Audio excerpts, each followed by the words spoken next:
Tom, can I borrow you for a second? Yeah. Back that man.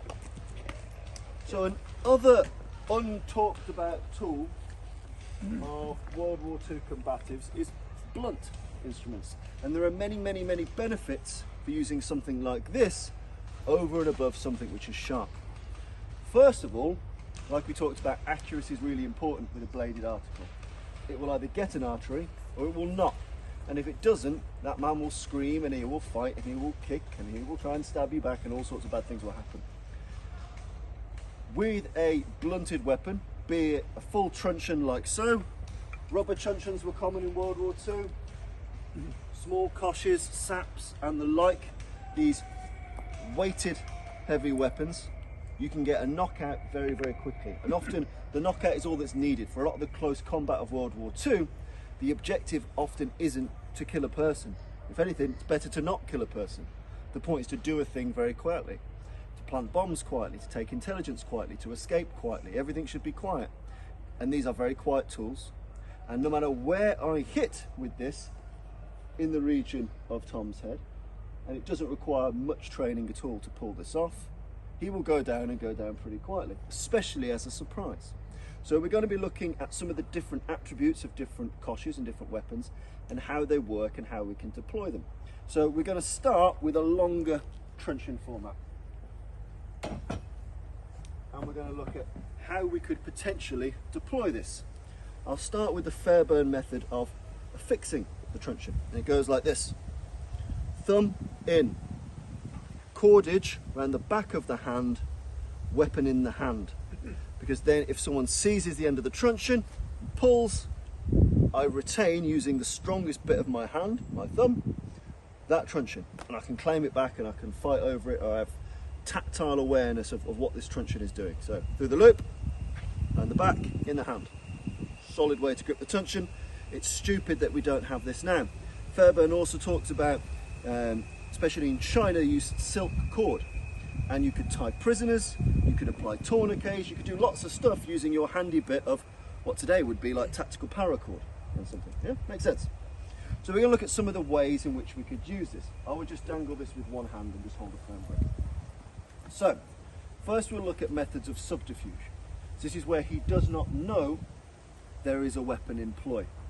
So, an easy method for this is the under armpit carry, because you can walk around as the grey man.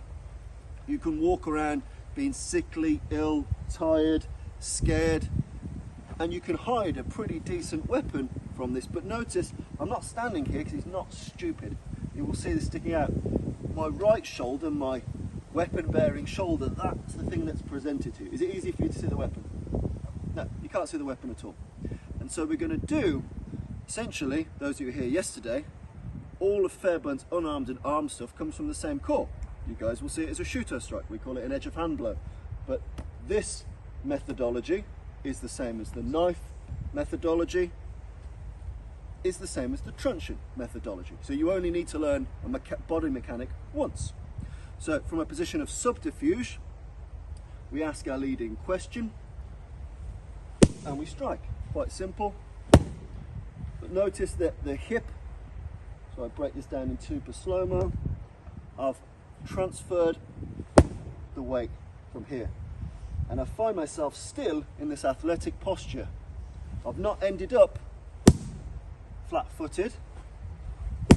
I've ended up like a sprinter, in that I can move through Tom and do the business. He's in my railway tracks. And so even if I had no skill but to just bum rush him and smash into him, my legs are inclined for me to do that. So from a position of subterfuge, you've got things like this. Walking closer, get as close as I can, ask the leading question, and venomously explode. And thinking about your targeting along the jawbone, it doesn't require much strategy. What does require strategy is using the weapon in open play. So if I've had to draw or use this weapon because he has a weapon.